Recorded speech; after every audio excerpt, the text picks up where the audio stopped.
Sementara di Istana Konstantinopel, malam itu para petinggi kerajaan sedang merencanakan strategi busuk untuk memanfaatkan situasi perpecahan di kubu Utsmaniyah dengan mengkambing hitamkan pasukan Ibrahim di kota Karaman untuk melakukan perang saudara melawan pasukan Sultan Mehmed di Edirne. Karamanoğlu'nun yanında olduğuna dair Tek bir şey var. Karamanoğlu İbrahim Bey'e sonrasını oturup zevkle izleriz. Dari rencana itu, Pangeran Orhan yang selama ini telah membelot dan bersekongkol dengan Konstantin bersedia untuk memfitnah dengan cara membuat surat yang akan dikirim kepada Sultan Ibrahim di Karaman.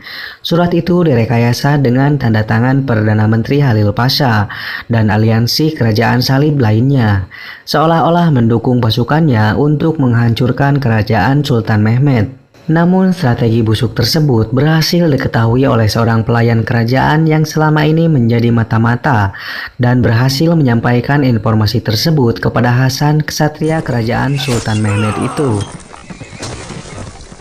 Hingga saat utusan pasukan Konstantinopel sedang dalam perjalanan untuk mengirimkan surat tersebut, dengan gagah beraninya Hasan didampingi sahabatnya berhasil melumpuhkan mereka dan berhasil mendapatkan suratnya.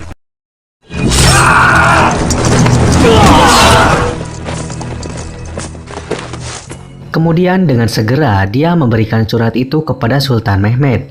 Dari sana pula Sultan Mehmed terlihat geram karena mengetahui orang dalamnya selama ini telah membelot secara halus untuk menggulingkannya.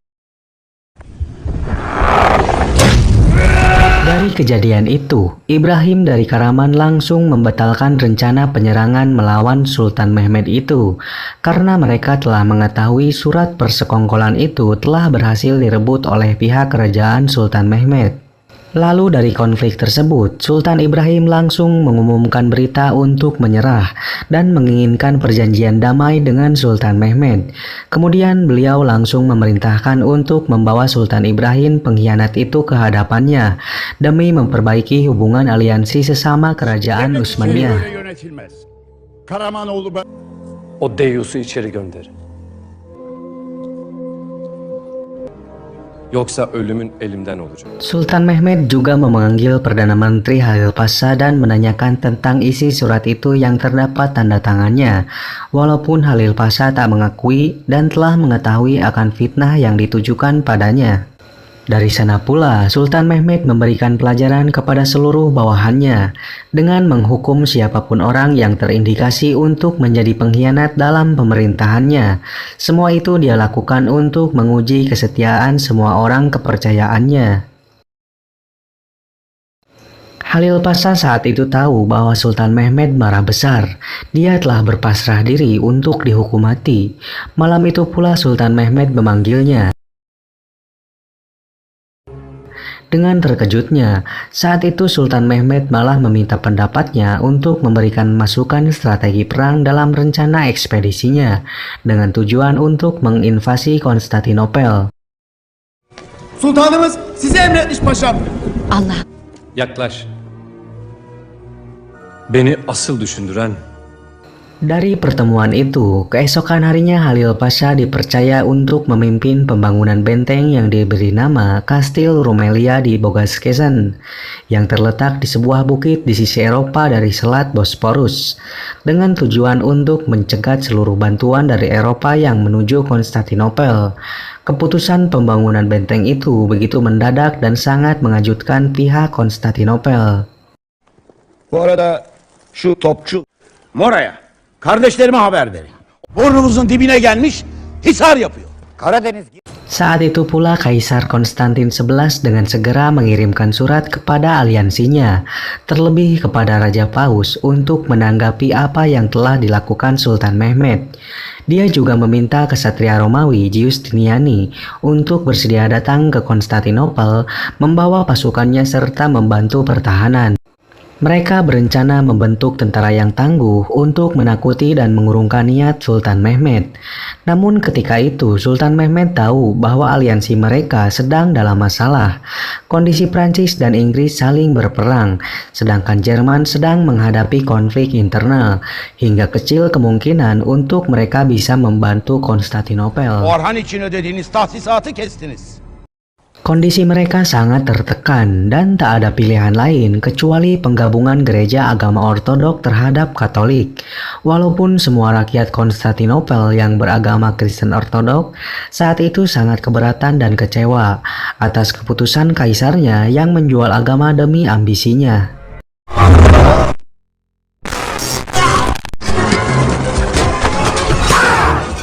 Selain itu, Kaisar Konstantin memerintahkan Adipati Notaras untuk menyuruh Urban membuatkannya meriam besar demi pertahanan.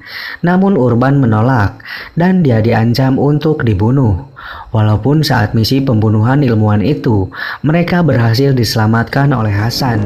Notaras köpeklerini üzerimize salma.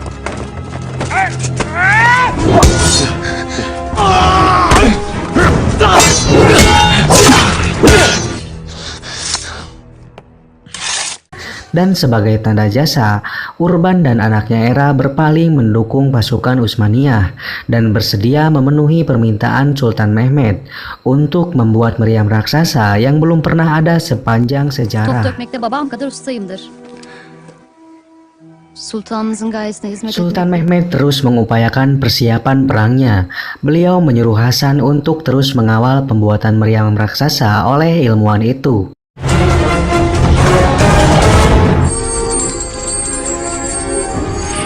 Setelah semua perlengkapan sudah siap, dengan cerdiknya Sultan Mehmed segera mengatur strategi perang, termasuk dengan mengirimkan hadiah kepada Kaisar Hungaria dan kerajaan Kristen yang berdekatan dengan Konstantinopel demi perjanjian damai, dengan tujuan supaya tidak ikut campur dan berpotensi untuk bisa bersekutu dengan Konstantinopel. Fazla şeye ihtiyacınız olduğu bir gerçek imparator hazretleri. Papa'nın şimdiden usta bir okçu birliği, İbadetlerini özgürce yapabileceklerinin teminatını büyük bir ordu göndereceği ağaç. Sedangkan di pihak lain, Kaisar Konstantin memasang rantai besi raksasa di bagian selat Golden Horn yang merupakan tembok terlemahnya karena benteng itu hanya memakai tembok satu lapis, sehingga tidak memungkinkan kapal-kapal untuk melintas dan menyerang tembok.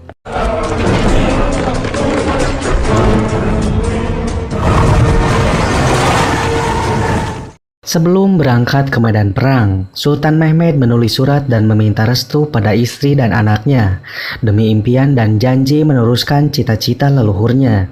Di sini kita akan merasakan adegan yang sangat haru saat pertama kalinya Sultan Mehmed memanggil anaknya Bayezid untuk memeluknya, karena selama ini kejadian itu merupakan hal yang dilarang. Sultan Mehmed teringat akan masa kecilnya yang dikucilkan oleh mendiang ayahnya sendiri, dan itu membuatnya sakit hati. Bayezid, Baba.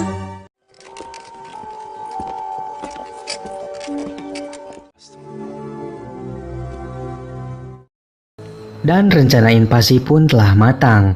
Meriam-meriam raksasa itu dibawa ke medan pertempuran dengan menggunakan tenaga lembu dan manusia. hepinizin eline sağlık Kurban Usta. Sağ olun.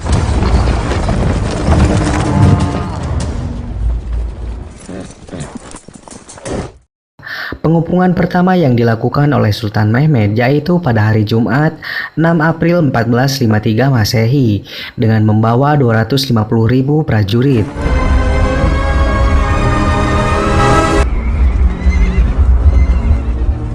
Sebelum melakukan penyerangan, Sultan Mehmed memberikan pilihan kepada Kaisar Konstantin XI antara menyerahkan kota Konstantinopel dengan jalan damai atau dengan cara berperang dengan pertumpahan darah. Dengan angkuhnya, Kaisar Konstantin memilih untuk berperang.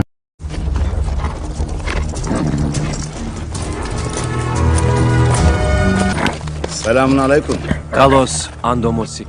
Şehri teslim ederseniz Halkınız, Bir güç tarafından aşılamadığını hatırlatmak isterim Sultan Hazretleri. biz Kur'an'ın hükmünü